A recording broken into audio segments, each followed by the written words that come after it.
చిన్న ప్రార్థన చేసుకుని ఈరోజు వాక్యం మనం ధ్యానించుకుందాం. మహిమగల రాజా, ప్రేమ కలిగిన తండ్రి, దయ కలిగిన ప్రభువా, మీ ఆత్మ ద్వారా మీ వాక్యం ద్వారా మీరే మాతో మాట్లాడవలసిందిగా, మమ్మల్ని ముందుకు నడిపించవలసిందిగా నజరేయుడైన యేసుక్రీస్తు వారి అతి పరిశుద్ధ నామంలో మిమ్మల్ని ప్రార్థించి ప్రతిమాలి వేడుకొనుచున్నాము మా ప్రియ పరలోకపు తండ్రి. ఆమేన్. ఏమండి, పరిశుద్ధ గ్రంథంలో ఒక చక్కని మాట ఉంది. ఈరోజు నేను ఆ యొక్క వాక్యాంశంలోకి వెళ్ళే ముందు ఒక్కసారి ఆ మాట మనం చదువుకుందాం. కీర్తనల గ్రంథము 34వ కీర్తన 8వ వచనం మనం చదువుకున్నట్లయితే, కీర్తనల గ్రంథము 34వ కీర్తన 8వ వాక్యం అండి. యెహోవా ఉత్తముడని రుచి చూచి తెలుసుకొనుడి, ఆయనను ఆశ్రయించు నరుడు ధన్యుడు. ఎస్, ఇక్కడ చదవబడినటువంటి ఈ వాక్య భాగంలో ఏమని రాస్తుందండి? యెహోవా ఉత్తముడని ఏం చూసి తెలుసుకోవాలి? ఎవరైనా ఏదైనా ఒక ఆహార పదార్థాన్ని సిద్ధపరిచినప్పుడు దాన్ని చూస్తే దాని టేస్ట్ తెలియదు, దాని స్మెల్ దాని యొక్క టేస్ట్ పూర్తిగా తెలియదు. దాన్ని తీసి మనం నోట్లో పెట్టుకుని టేస్ట్ చేసినప్పుడే we can understand how delicious it is. అది ఎంత టేస్టీగా ఉందనేది మనం రుచి చూసినప్పుడు మాత్రమే మనం తెలుసుకోగలుగుతాం. ఇక్కడ చదవబడినటువంటి వాక్య భాగంలో క్లియర్గా ఉంది, taste and see that the Lord is good, blessed is the one who takes refuge in him.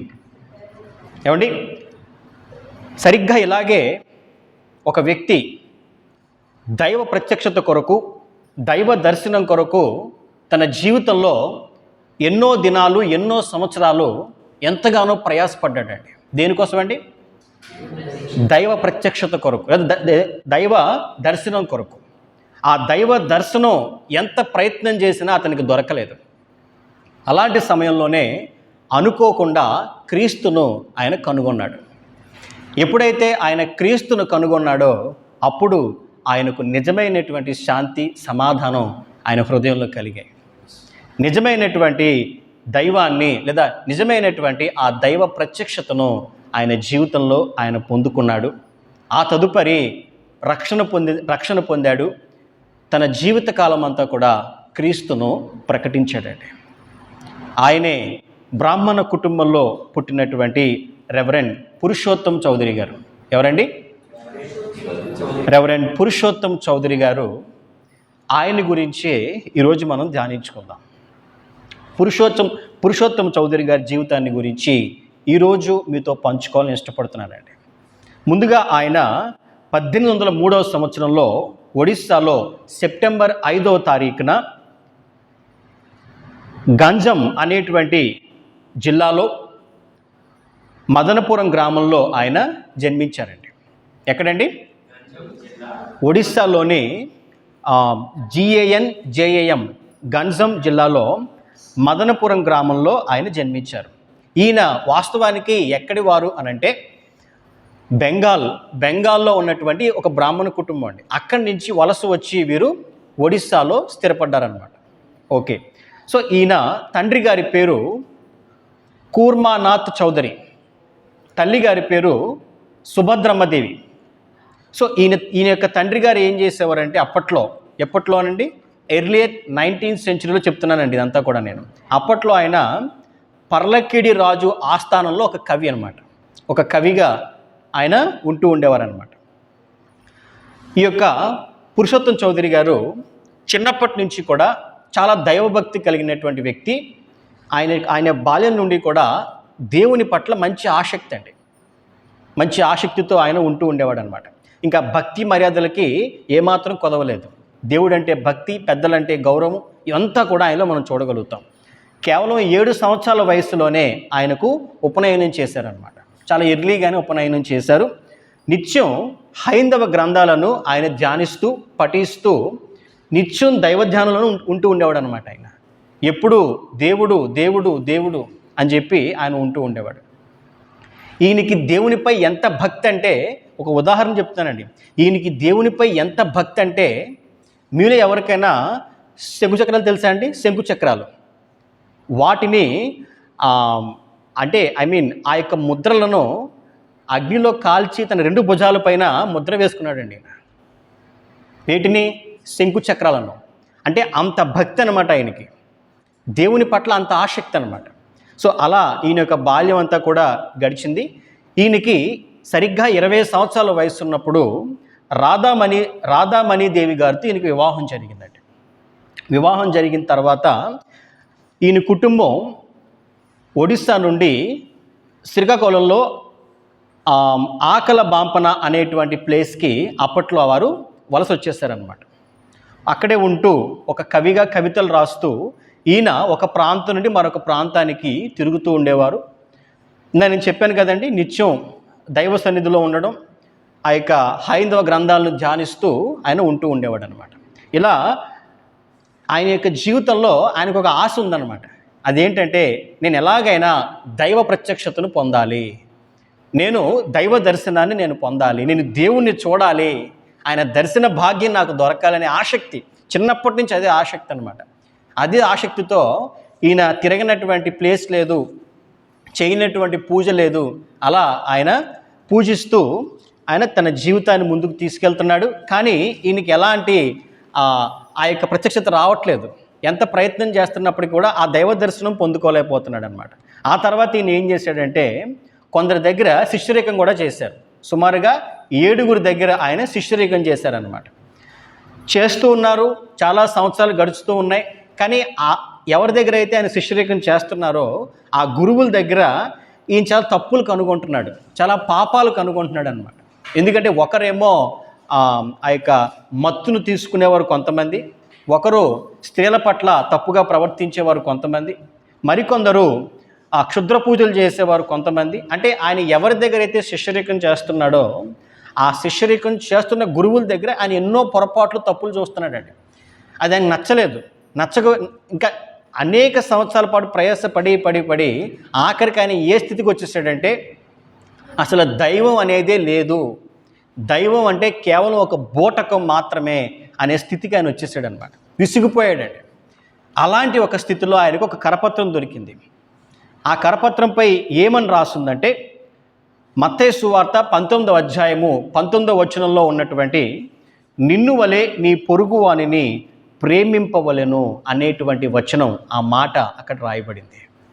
ఎప్పుడైతే ఆ మాటను ఆయన చూశాడో మొదట ఆయనకి చాలా ఆశ్చర్యం కలిగిందండి. ఇదేంటి, ఈ మాట ఇంత చక్కగా ఉంది, ఇంత అద్భుతంగా ఈ మాట ఉంది, నన్ను వలె నేను నా పొరుగు వారిని ప్రేమించాలా, ఇంత చక్కని మాట ఏ గ్రంథం నుంచి వచ్చింది అని చెప్పి ఆయనకు ఆసక్తి కలిగిందనమాట.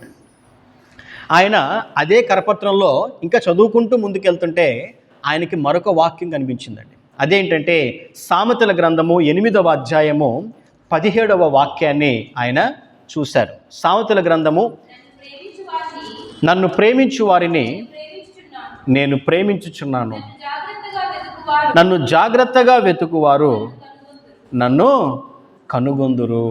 ఎప్పుడైతే ఆయన ఈ మాట చదివారో ఆయన హృదయంలోనికి ఎంతో సమాధానం, ఎంతో శాంతి, ఎంతో ఆనందం కలిగాయండి. అవును, ఇది నిజమే కదా, నన్ను ప్రేమించు వారిని, అంటే నిజ దైవాన్ని ప్రేమించిన వారిని ఆ దైవం కూడా ప్రేమిస్తుంది. అలాగే ఆయన్ని జాగ్రత్తగా వెతుకువారు నన్ను కనుగొందురు అని ఈ మాట ఎప్పుడైతే చదివాడో ఆయనలో ఎనలేని సంతోషం కలిగిందండి.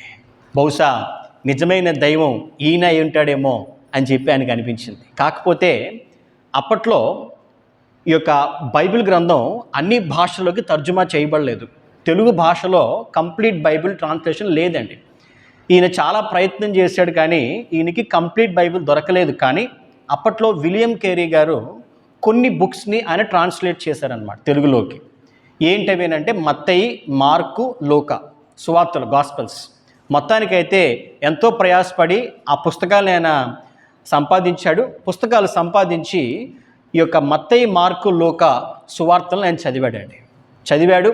అప్పుడే ఆయనకి యేసుక్రీస్తు ప్రభువుని గురించి తెలిసింది. ఆ తర్వాత ఒక ఆయనకి పరిచయం అయ్యాడు. ఎవరు అంటే రసెల్ అనేటువంటి ఒక సువార్తికుడు ఆయనకి పరిచయం అయ్యాడు. ఆయన కూర్చోబెట్టి యేసుక్రీస్తు ప్రభువుని గురించి క్షుణ్ణంగా, క్లియర్గా ఆయనకు ఒక ఐడియా తీసుకొచ్చారు. యేసుక్రీస్తు ప్రభు యొక్క ప్రేమను గురించి, ఆయన త్యాగాన్ని గురించి, ఆయన అర్పించినటువంటి ఆ యొక్క రక్తాన్ని గురించి, పాప పరిహారార్థం ఆయన చేసినటువంటి త్యాగాన్ని గురించి ఈ రసూల్ అనేటువంటి సువార్థికుడు ఆయనకి పూర్తిగా తెలియజేశారండి.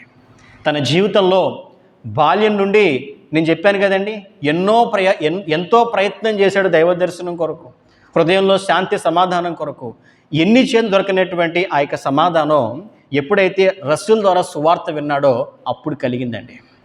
నిజమైనటువంటి సమాధానాన్ని, నిజమైనటువంటి శాంతిని ఆయన పొందుకుని ఆ తర్వాత యేసుక్రీస్తు ప్రభువుని నిజరక్షకునిగా అంగీకరించి 1833 సంవత్సరం అక్టోబర్ 6వ తారీఖున ఆయన బాప్తీసం కూడా తీసుకున్నారండి. ఎవరండి ఈయన? బెంగాల్లో ఉన్నటువంటి ఒక బ్రాహ్మణ కుటుంబంలో జన్మించిన వ్యక్తి. అక్కడి నుంచి ఒడిస్సాకి ఈయన కుటుంబం వలస వచ్చిందండి.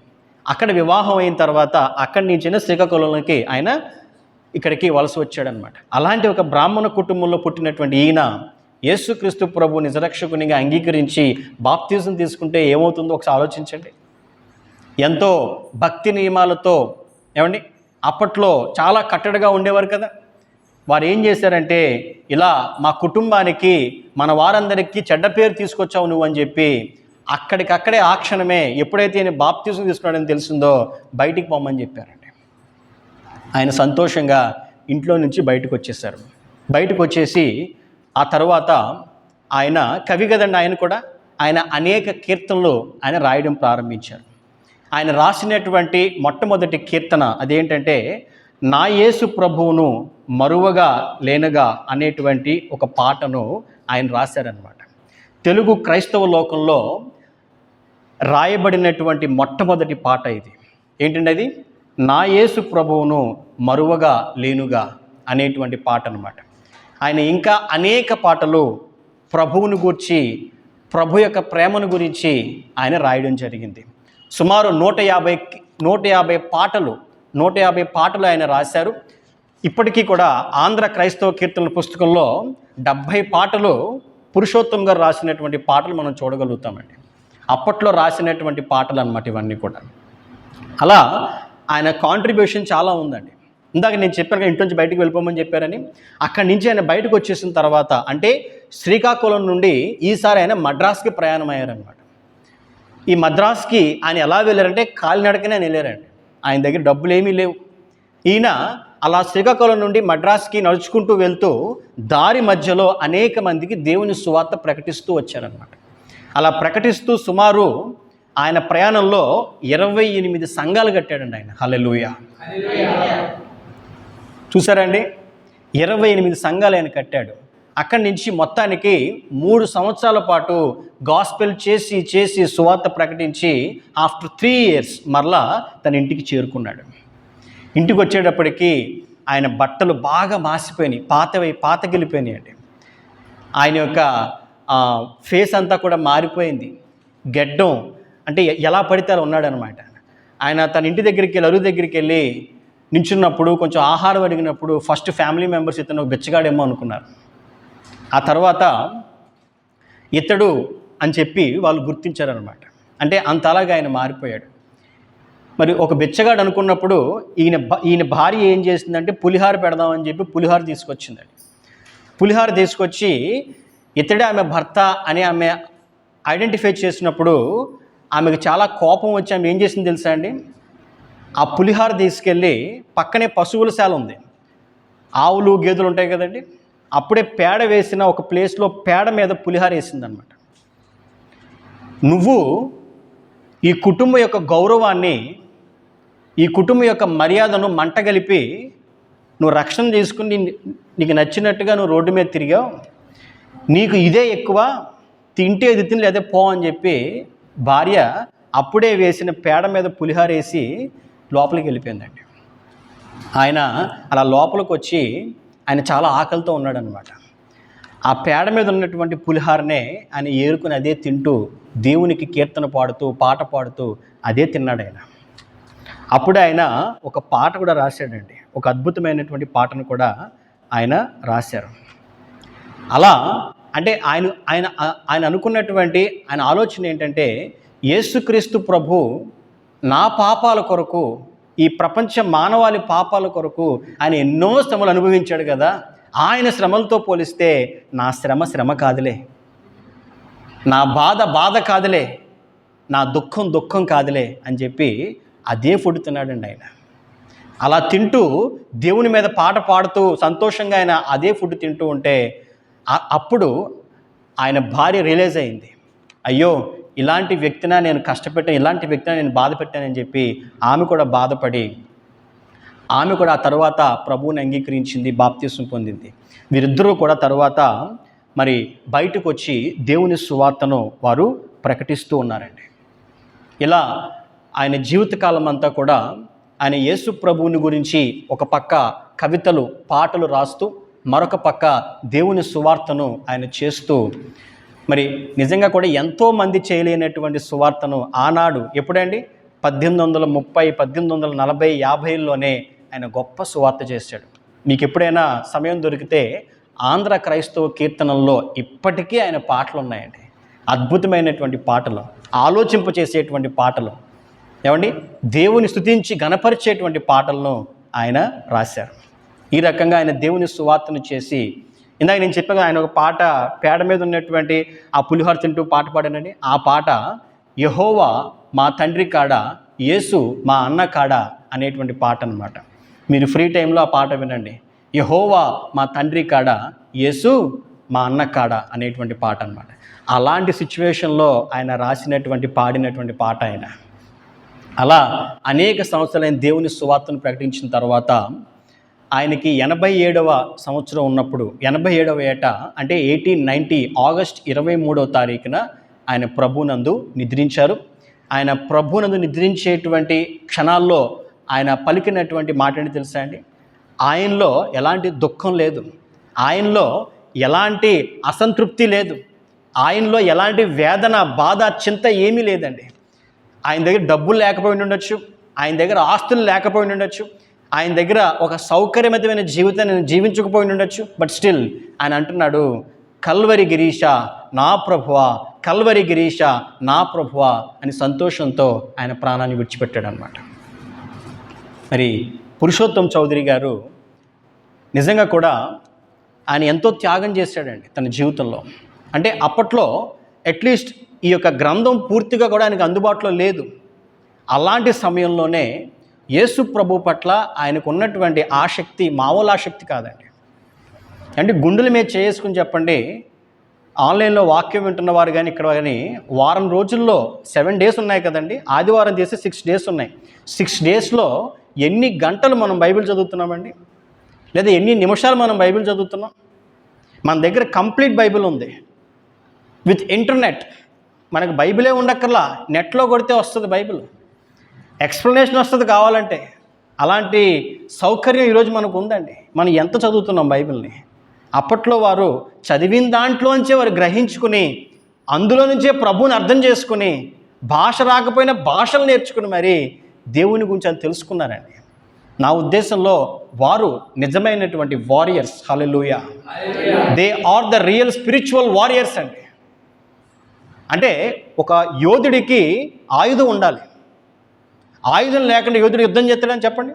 ఒక కత్తో, ఒక డాలో, ఒక బాణమో ఉంటేనే ఒక యోధుడు ఆయుధం చేయగలుగుతాడు. అప్పట్లో ఆయుధాలు లేకపోయినప్పటికీ దేవుని కొరకు గొప్ప పోరాటం చేశారండి వాళ్ళు. ఈరోజు మన దగ్గర అన్నీ ఉన్నాయి, మన దగ్గర ఏం లేవు. మనకి దేవుడు అన్నీ ఇచ్చాడు. మనం ఎంతవరకు దేవుని గురించి మన వంతు మనం ఏం చేయగలుగుతామో మనం ఆలోచించాలన్నమాట. ఐఎమ్ నాట్ కంప్లైనింగ్ ఎనీవన్, నేను ఎవరి మీద కంప్లైంట్ చేయట్లా, జస్ట్ థింక్ అబౌట్ ఇట్. ఎందుకంటే ఇది మనకిచ్చిన సమయం అండి. ఉండే కొద్దీ ఈ శరీరం కుసించుకుపోతుంది, ముడతలు పడిపోతుంది, మనం ముసలివారం అయిపోతాం, మన పళ్ళన్నీ ఊడిపోతాయి ఓ రోజు వచ్చేటప్పటికి. అప్పుడు నేను దేవుని గురించి పాడతాను, దేవుని గురించి ప్రకటిస్తానంటే మన శరీరం మనకి సహకరించదు. అన్నీ బాగున్నప్పుడే, మన ఒంట్లో ఇంకా శక్తి ఉన్నప్పుడే, బలం ఉన్నప్పుడే, మనకి దేవుడు జ్ఞానం ఇచ్చినప్పుడే మనం దేవుని గురించి మనం పోరాడాలి. హల్లెలూయా. పురుషోత్తం చౌదరి గారు ఎలాగైతే పోరాడారో, తన ఇల్లు, తన యొక్క వాకిలి, తన కుటుంబం తనతో లేకపోయినా ధైర్యంతో ఏ రకంగా అయితే దేవుని సువార్తను ప్రకటించాడో, అందులో 10%, 20% మనం చేయగలిగితే గొప్ప పరిచర్య మనం చేయగలుగుతాం. హల్లెలూయా. కాబట్టి ఆయన్ని ఒక మాదిరిగా మనం తీసుకుని మన వంతు మనం ఏం చేయగలం. 2026లో ఇది ఆఖరి 6వ నెలలో ఇది చివరి ఆదివారం కదండి. ఈ ఆదివారం కంప్లీట్ అయిపోతే మనకి 6 మాసాలు అయిపోతాయి. ఇంకా మిగిలిన ఏంటండి, ఇంకొక 6 మాసాలు ఉంటాయి. 6 మంత్స్ ఆల్రెడీ కంప్లీట్ అయిపోయినాయండి. అట్లీస్ట్ రాబోయేటువంటి 6 మాసాలను మనము దైవికమైనటువంటి ఆ యొక్క తృష్ణతో దైవికమైనటువంటి కార్యాల పట్ల మనం ఏం చేయగలం, మనం ఎంతవరకు చేయగలం, దేవుణ్ణి ఏ రకంగా మనం అనేక మందికి పరిచయం చేయగలం అనేటువంటి ఆలోచనలతో మనం ముందుకెళ్ళాలని, అట్టి విధంగా మనం దేవుని సువార్తను మనం చేయాలని నేను ప్రతి ఒక్కరిని కోరుతూ నా ఈ మాటలు నేను ముగిస్తున్నానండి. ఆమేన్. ప్రార్థన చేసుకుందాం. ప్రేమ కలిగిన మా తండ్రి, దయ కలిగిన మా ప్రభువా, కృప కలిగిన మా తండ్రి యేసయ్య, మీ శ్రేష్టమైన పరిశుద్ధమైన పవిత్రమైన నామమునకు లెక్కలేని స్తోత్రాలు. ఇదిగో నాయన, ఈరోజు మిమ్మల్ని అంగీకరించి రక్షణ పొంది మిమ్మల్ని ప్రకటించినటువంటి పురుషోత్తం చౌదరి గారి యొక్క జీవితాన్ని గురించి ధ్యానించడానికి, ఆయన ఎంతగా మిమ్మల్ని ప్రేమించారో, ఎంతగా మీ సువార్త పట్ల ఆయన తృష్ణ కలిగి భారం కలిగి ఉన్నాడో మరి వినడానికి, తెలుసుకోవడానికి మాకు సహాయం చేసినందుకు మీకు లెక్కలేని స్తోత్రాలు. ఆనాడు సరైనటువంటి సదుపాయాలు లేకపోయినప్పటికీ, గ్రంథాలు అందుబాటులో లేకపోయినప్పటికీ కూడా గొప్ప పరిచర్య ఆయన చేయగలిగారు ప్రభువా. తండ్రి, ఈరోజు అలాంటి ఆశను మా హృదయాల్లో కూడా కలిగించండి నాయన. ఈరోజు అలాంటి ఆశను మాకు కూడా దయచేయండి ప్రభువా. మీ కొరకు మేము ఏం చేయగలమో, మా పట్ల మీ ప్రణాళిక ఏంటో, మీ చిత్తం ఏమిటో మాకు తెలియచేయండి. రాబోయే దినాల్లో మేము కూడా బలమైన పాత్రల వలె మీ కొరకు వాడబడుటకు మాకు సహాయం దయచేయవలసిందిగా, మీరే మహిమ పొందవలసిందిగా నజరేయుడైన యేసుక్రీస్తు వారి పరిశుద్ధ నామంలో మిమ్మల్ని ప్రార్థించి బ్రతిమాలి వేడుకుంటున్నాము తండ్రి. ఆమేన్, ఆమేన్, ఆమేన్. అందరికీ వందనాలండి.